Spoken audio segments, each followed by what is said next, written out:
Good afternoon, everybody, and welcome to our weekly Q&A with the family support team at the St. Louis Arc. I'm Sharon Spurlock, and today we'll be joined by Henry and some of our leisure team members to talk about camping and the joys of camping. It's National Camping Month. Rhonda will be joining us in a minute, but in the meantime, I want to get to know Henry just a little bit and find out how he came to be involved in this webinar. So welcome aboard, Henry. Glad you're here today. Thank you. Henry, tell me a little bit about you. How old are you? What kind of art programs have you been involved in? What are you doing with your life right now? I am 20 years old. How do you spend your days during the school year? I'm still 16. Okay, so you're a college student. Yeah. Excellent. And other than that, is there anything you want to tell us about how you spend your time? What do you do in the summer? Volunteering at Camp Independence. And you told me that was a children's camp in Webster, right? Yeah. But your history goes back farther than that, doesn't it? I want to start off and have you tell us about when you were younger and going to R&R camp. What were some of the things you did while you were at camp? Arts and crafts or hanging out with friends. Were those your favorite parts? Yeah. All right. So, Henry, not everybody has been to R&R camp. Can you tell us what it looks like down there? It is an overnight camp in the woods, I think. I don't know. Out in the woods? You sleep in the cabin. Oh, and you sleep in a cabin. Excellent. How many kids are usually there? I don't remember. Are there men and women, boys and girls? Yeah. All right. And so, Henry, after you had been a part of our camp for a while, you started going to college. And then what happened? Then I become a volunteer. Yeah. So what I heard was that you were such an amazing resource to our camp staff. They said, hey, Henry, come and volunteer with us and help us do some stuff. Mm-hmm. A lot of times people that I work with don't ever spend the night away from their mom and dad. And that can be really hard for them because then when they go off to college or if they decide they want to get an apartment, they've never stayed away from their home by themselves. What was that like for you to stay away from your parents and go to camp? Just need to take a break from my family. Okay. So it was nice for you to have a break, huh? Yeah. Do you think they enjoyed having a break from you? Yes. It's true. When we give each other a break from our family, you get to have some fun, they get to have some fun, and then you're excited to see them when you come back together. I think everybody should have a break like that. Yeah. What's the food like at camp? Awesome. Awesome? Yeah, awesome. Really? What do you tend to eat down there? You have a favorite food? I don't remember. It was good. It was good. Cool. So, Henry, I was asking before, did you learn anything that helped you be more independent when you were at camp? Yeah. What are some of the things that you think anybody could learn when they go down to Camp Wyman and attend R&R camp? It's a very fun camp to have fun with other people. So do you think you got better at making friends because you were spending time visiting with the other campers? Yeah. Rhonda, why don't you tell us, you're kind of one of those people that once you've been a camp counselor, camp is always part of your blood. It's part of who you are. Tell me why you think people should consider camping and what the benefits of camping are. Yes. Well, thank you, Sharon. I just want to let everyone know that June is the National Camping Month. I don't know if she said that. And why June, most families want quality back in their lives again. And one of the trending things is families want quality time out in nature. So camping is a good segue into doing that and being with your family. So Why I like R&R camp, why I like all camps. It is the reason why I got into this line of work is because I was a camp counselor back in the day in 1990, 89. And what happened to me as a camp counselor was I grew up. I learned how to live with others, and I learned how to be mother, father, Mm. sister, aunt, all these great things to all these little campers at camp that I used to take care of. It was super, super rewarding. Um, it taught me leadership skills. It taught me commitment because I had to get them up every morning, make sure that they are dressed and ready to go. It taught me, it helped me build trust with them and then build trust with me as a counselor. These are some benefits of being a counselor, and then being able to take all of those attributes that I learned as a counselor and put that on a resume. Looks really good as a college student coming out of college and trying to get a job because um, you have gotten all these skills that you built as a camp counselor. And I think a lot of people take that for granted when they try to look for this line of work. When I see someone has camp counseling skills on their resume, they're going to get an interview with Rhonda. That's awesome. So So those Rhonda, are I'm going to ask you, what is it about Henry that made you think this guy's got good potential to be a volunteer and maybe a camp counselor too? Yes. So, well, the good thing about Henry is he's a past camper, and a lot of past campers love camp so much that they go into it as a job. And what they do first is, they're a little young, they're counselors in training. So, Henry would be a great counselor in training. First, he stepped through the part of being a volunteer. So now he's volunteering with us, and he's an excellent volunteer with the activity specialist. And as he volunteers that one more season, then he'll be going on to counselor and training, getting paid. And then if he continues to like it and he builds the skills that we need, then he will be a full-time counselor, which is very, very exciting. But Henry was able to go from R&R camp, Mhm. and then he told me back then that he wanted to go to college. He's at college now, Mhm. and he liked camp so much that I talked to him about being a volunteer, and he was very, very excited about coming back and volunteering at the St. Louis Arc. So Yeah. um, Sarah said you were amazing and you're doing a great job, and we'd really like to have him back. So the qualities that I saw in Henry is he's super, super social. He knows camp. He knows everybody. He knows all the counselors, and he's able to engage the campers in the activities. Those are some of the great skills that I look for as a Mhm. camp counselor. Sounds like you've got it all, Henry. So Rhonda, you talked about some of the benefits of camping, and I think it's really interesting. I'm going to confess, I never went camping until about 3 years ago. I'd never been camping, and I decided to tent camp, which was really a big jump for me to get in a tent and lay on an air mattress and listen to all the animals in the woods and all that stuff. But I loved it.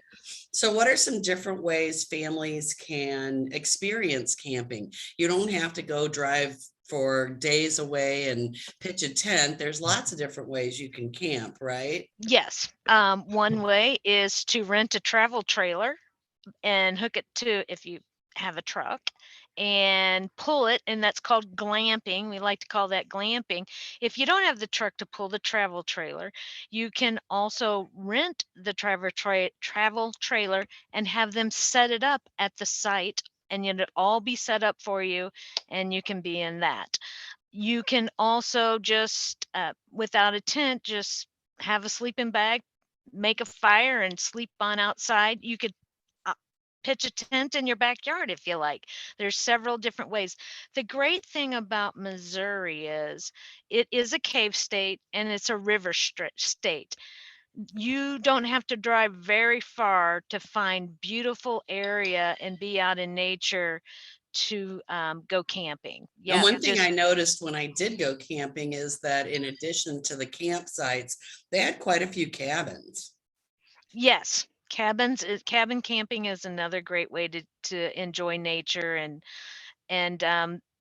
in the camps there's usually other kinds of things like canoeing, kayaking, tubing, um I already said caving, but you can go caving, rock climbing, hiking. There's naturalists that will take you on a hike and teach you all the things about the trees and the plants and the flowers, and then they'll also show you animal tracks, so you'll know what a raccoon track looks like. When I think about camping and supporting people with disabilities, are there any kind of special considerations that families should think about to make sure that they have the best possible camping experience? You can call the place that you're going to camp and see if you have any accommodations. They should be able to accommodate you. According to the Americans with Disabilities Act, all camping sites right now should be inclusive. It's not, um, if there's a hiking trail, part of that hiking trail needs to be paved to be able to do, you might not do 100% of that trail, but I think it's 65 to 75% of that trail should be somewhat paved so that you have that same experience if you have a physical disability. Um, so, but then again, you have a lot of local outriggers that are family owned, that's been family owned for many, many years. You might want to call them first to see what they have for accommodations and accessibility. I would recommend that before you go if you need it, if you need that. So I want to talk specifically about R&R Camp because we really didn't describe what it is we offer. And it's kind of an unusual camp because it doesn't occur during camping month or the summer months when a lot of people think about being outdoors. It's for all kinds of people with developmental disabilities. We do cater to families who have children with more higher support needs or personal care needs. Um, and what R&R Camp is, it begins in September, it ends in April. There's 13 weekends. The families get to choose 3 of the 13 weekends. And it's from Friday at 7 p.m. till Sunday at 4 p.m. And it is your traditional camping through the fall, winter, and spring months. They show up, and what's the first thing that you do, Henry, when you come to camp on Friday? What's the number one thing people are? What do we do Friday nights? S'mores. S'mores, yes, we have the bonfire, the big bonfire, and sometimes we have camp songs all around the bonfire. Yes, we do. And then we catch up with our friends. That's what we do on Friday night around the bonfire. We catch up with the friends who have came that night. There's usually about 18 campers that come. Our staff ratio is 1 to 1, 1 to 2 while we're out there. And then Saturday morning we get up and we teach independent living skills, and we help the campers do what when we get up, Henry? Mm. Brush our teeth. We help them learn how to brush our teeth, Yeah. make the bed, put your clothes on, tie your shoes. So we do a lot of that kind of independent living skills. And we go eat breakfast in the, what's it called? Dining hall.